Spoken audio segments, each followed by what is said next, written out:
Européen, je donne la parole à Patrick Ayache.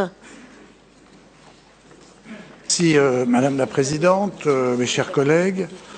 Donc je vais, conformément à ce que nous avions décidé en Assemblée au moment où celle-ci vous avait donné pouvoir pour exécuter une partie des décisions liées au Fonds européen, je vais faire un point, comme c'est prévu, donc sur l'évolution de la consommation.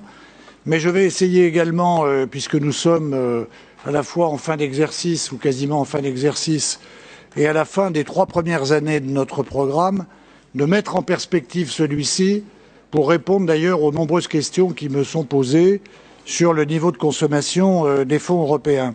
J'en profite d'ailleurs pour signaler que le président de la Commission des finances, Alain Joyandet, a souhaité que la prochaine Commission 1 soit pour partie consacrée à l'examen de ces questions sur les fonds européens. Et à cette occasion, donc, nous ferons un point encore plus précis lors de la prochaine Commission 1. Alors, où en sommes-nous des niveaux de consommation? Vous savez que nous avons 2 programmes, Bourgogne-Franche-Comté. Sur le programme Bourgogne, le taux de programmation du FEDER, c'est-à-dire ce qui est programmé par rapport au montant total de la maquette budgétaire, est de 12,70% à ce jour. Le taux de programmation FSE est de 31,94% à ce jour. Quelques commentaires rapides. Nous avons des axes qui sont parmi les plus dotés, notamment recherche, innovation et numérique, et qui sont relativement en retrait de consommation, ce qui explique mathématiquement le niveau assez faible de la programmation au moment où je vous parle. La programmation de l'axe 3, c'est-à-dire l'axe consacré à l'énergie, est relativement faible également, et cela s'explique par le fait que les bailleurs sociaux concentrent leurs efforts sur la rénovation énergétique. L'axe 4, environnement et biodiversité, connaît un taux de programmation qui est assez satisfaisant. L'axe 5, c'est-à-dire le développement urbain, la rénovation des quartiers dégradés, connaît une dynamique que nous connaissons bien, qui est assez soutenue par la rénovation énergétique des logements et le début de la programmation des quartiers dégradés. Enfin, nous avons une programmation du FSE, c'est-à-dire la formation, qui est très satisfaisante à ce jour. Alors le plus important, c'est la mise en perspective. Alors quelles sont les perspectives à très court terme, c'est-à-dire d'ici cette fin d'année?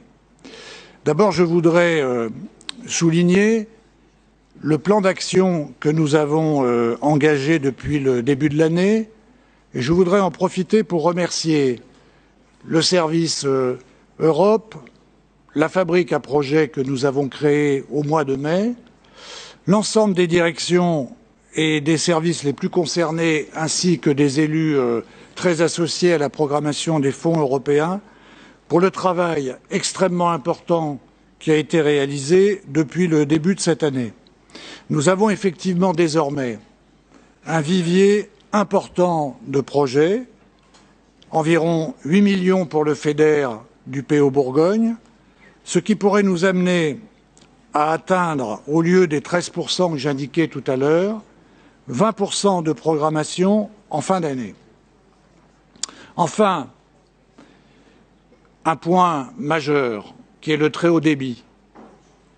Si les 4 départements, toujours de l'ex-Bourgogne, déposent leur dossier de très haut débit d'ici la fin de cet exercice, et je sais le travail accompli par ces départements qui doit permettre techniquement le dépôt de ces dossiers.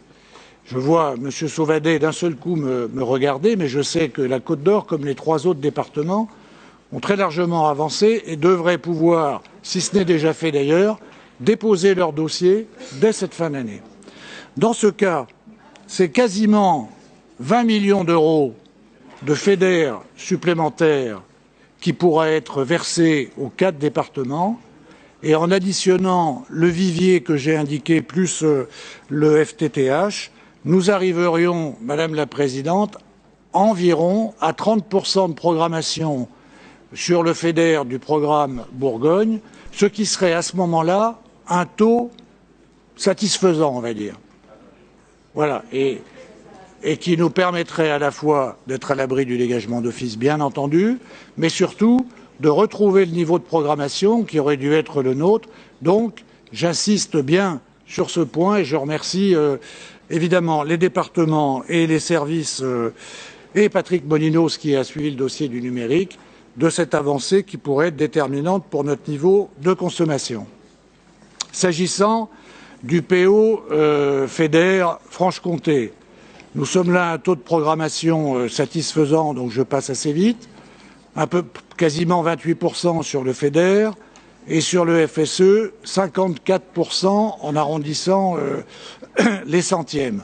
Donc je ne fais pas de commentaires, nous avons là un niveau de programmation qui est assez satisfaisant, d'autant que nous avons en stock un dossier tout à fait intéressant dans le domaine des médicaments innovants qui devrait permettre là aussi d'améliorer la programmation. Donc ma conclusion, alors un mot quand même, sinon Liliane Lucchesi me fusillerait, un programme de coopération interreg franco-suisse qui fonctionne bien, puisque nous sommes à un niveau de 40% de programmation. Voilà, je ne parle pas du FEADER, puisque là, les taux de programmation, vous le savez, mais quelquefois, on le regrette un peu, sont des taux très élevés et avec des niveaux de consommation évidemment trop élevés pour les raisons que vous connaissez.